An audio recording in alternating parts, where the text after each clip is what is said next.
નમસ્કાર, જય માતાજી, જય શ્રી કૃષ્ણ મિત્રો।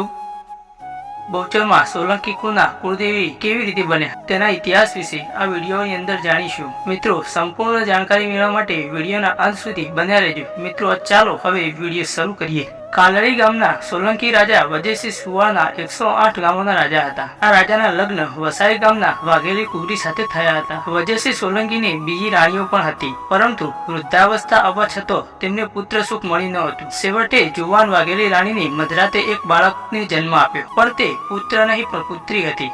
રાણીએ પુત્રીને જન્મની વાત ગુપ્ત રાખી, કારણ કે વારસદાર ન હોય તો રાજગાદી પિતરાઈ ભાઈઓના હાથમાં જવાનો ડર રહેતો હતો। આથી રાણીએ દાસીને સવારે બોલાવીને રાજાને ખબર મોકલાવી કે રાણીને પુત્રને જન્મ આપ્યો છે। રાજા આ સાંભળીને ખૂબ જ ખુશ થયા। રાણીએ કન્યાને પુરુષના કપડા પહેરાવીને તૈયાર કરી દીધી અને આ અત્યંત વાત ગુપ્ત રાખવામાં આવી। સૌ કોઈ રાજાને ત્યાં પુત્ર જન્મ્યાનું માનતા હતા। કુંવરનું નામ તેજપાલ રાખ્યું। તેનું સગપણ પાટણના ચાવડા રાજાની પુત્રી સાથે કરવામાં આવ્યા। ચાવડાની રાજકન્યા સાથે લગ્ન થઈ ગયા। હવે ગુપ્ત રાખેલ રહસ્ય ખુલવાનો સમય નજીક આવી રહ્યો હતો। જ્યારે કુંવરી હર્ષપૂર્વક પતિ પાસે ગયા ત્યારે ગુપ્ત વાત ખુલી ગઈ। તે પોતાના જેવી જ એક યુવતીને પરણી છે એ જાણીને તે ખૂબ જ દુઃખી થઈ। એમની આશાઓ અને અરમાનો પડી ભાગ્યા। જગતમાં કોઈ નવોડોને ન સોંપડી હોય તેવી ગાઢ નિરાશા એમને ઘેર વળી। આ દુખિયારા ચાવડા કન્યા હતાશ અને પિયર ચાલી આવી। પોતાના દુઃખની વાત તે કોઈને કહી શકતી ન હતી ને મનમાં મૂંઝાતી હતી। દીકરીની ચિંતામાં બળી ગયેલી એમની દીકરીને બેસાડીને પ્રેમથી પૂછ્યું, બેટા, તું આટલી દુઃખી કેમ દેખાય છે?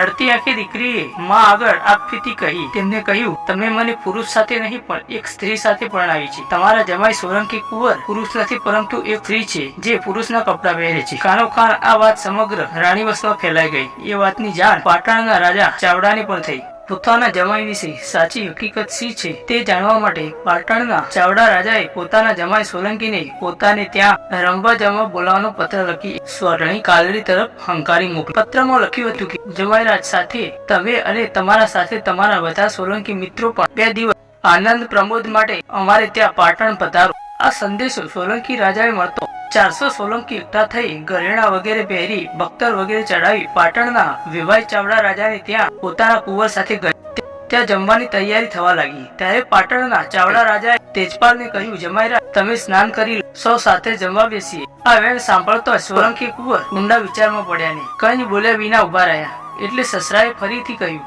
જમાઈરાજ, તમે થાક્યા પાક્યા આવ્યા છો, નાઈ નહીં બેસો કે પછી અમે ચોડીને નવડાવીએ? તે વખત તેજપાલ વિચારવા લાગ્યા કે હું ઉંમરલાયક કન્યા છું, પુરુષ નથી। વસ્ત્ર ઉતારી નાહવા બેસીશ તો સૌને વચ્ચે મારો ભેદ ખુલ્લો પડી જશે। તે વખતે આગ્રહ કરતા તેમના વડ સસરાએ તેમનો હાથ પકડવાનો પ્રયત્ન કર્યો। તે જોઈ તેજપાલ ગુંગવાઈને કમરમાંથી કટારી કાઢીને ખેંચતા વડ સસરાને ખોલાવી દીધી। આખા પાટણમાં હાહાકાર મચી ગયો। ચાવડા રાજાના સૈનિક મૂંઝવણમાં હતા। આ તકનો લાભ લઈને તેજપાલે પોતાના ચાકરને પોતાની લાલ ગોળી લાવવા હુકમ કર્યો। એટલામાં ચાવડા રાજાના સૈનિક તેમને ઘેરી વળ્યા અને એમને મારવાનો પ્રયત્ન કરવા લાગ્યા। પણ ક્ષત્રિયો બોલી ઉઠ્યા કે તેમને મારશો નહીં, કારણ કે તે એક સ્ત્રી છે અને સ્ત્રી હત્યાનું પાપ તે ગૌવધના પાપ બરાબર છે। તેજપાલે ઝડપથી લાલ ઘોડી પર સવાર થઈ લગામ ખેંચી। તેમને રોકવા ચાવડા રાજાએ પાટણના બારે દરવાજા બંધ કરાવી દીધા અને સૈન્યને લઈને તેમની પાછળ પડ્યા। આ સમયે તેજપાલને બચાવવા 400 સોલંકી ચાવડા સૈન્ય સાથે જંગે ચડ્યા।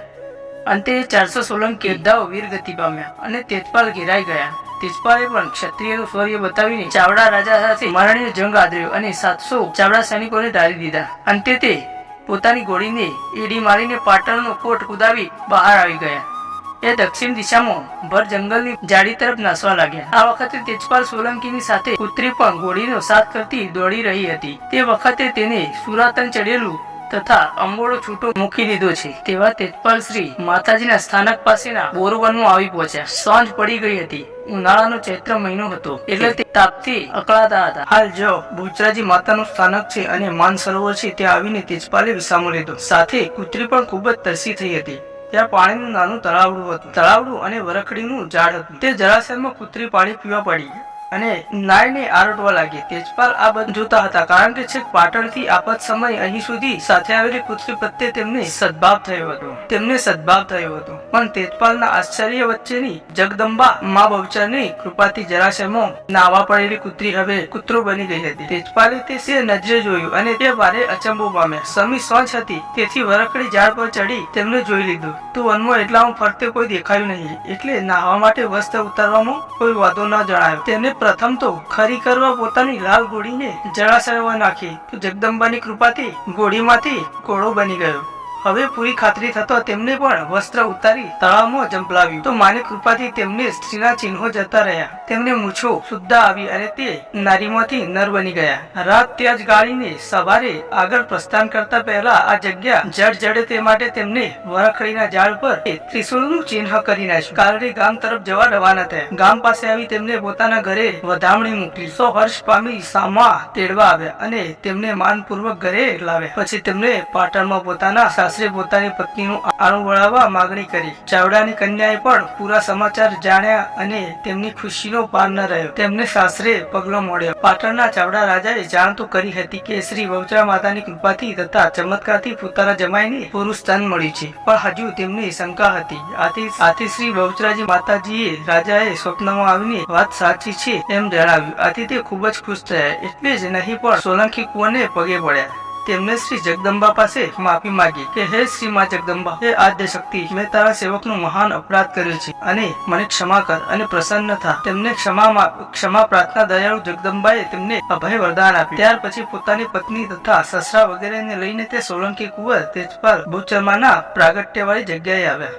વરખડીના ઝાડ પર તેમને ત્રિશુળનું ચિહ્ન કરેલું હતું. આથી તે જગ્યા તરત જ જડી ગઈ. વનમાં તે જ જગ્યાએ સોલંકીએ શ્રી વાલા ત્રિપુરા બહુચરંબાનું નાનું મંદિર, હાલ મોટું મુખ્ય મંદિર પાછળ વરખડી વાળું સ્થાન બંધાવ્યું હતું. તે જે નાનું જળાશય હતું જેમાં નાવાથી પોતે પુરુષાર્થમ પામેલાને પુરાવી નાખ્યું. વરખડીનું ઝાડ પણ અંદર રહે તે રીતે સંવંત 787 મંદિર બંધાવ્યું. અત્યારનું જે માનસરોવર છે તે પણ એવા ચમત્કારિક જળાશય માનવામાં આવે છે. આ મંદિરમાં સોલંકી ઉત્તરાભિમુખનો શ્રી માતાજીનો ગોખ બનાવી તેમાં 4 હાથવાળી શ્રી બાલા બહુચરમાં માતાજીની મૂર્તિ પણ પધરાવી પ્રતિષ્ઠા કરાવી. શ્રી માતાજીના આ પ્રાગટ્યથી તેમના પરચો દુનિયાભરમાં ફેલાઈ ગયો. શ્રી બહુચરાજી માતાનો ચમત્કારિક જાણી તેમને ઘણા ભક્તોએ ઘણા ગામોમાં તેમના મંદિર બંધાવ્યા છે.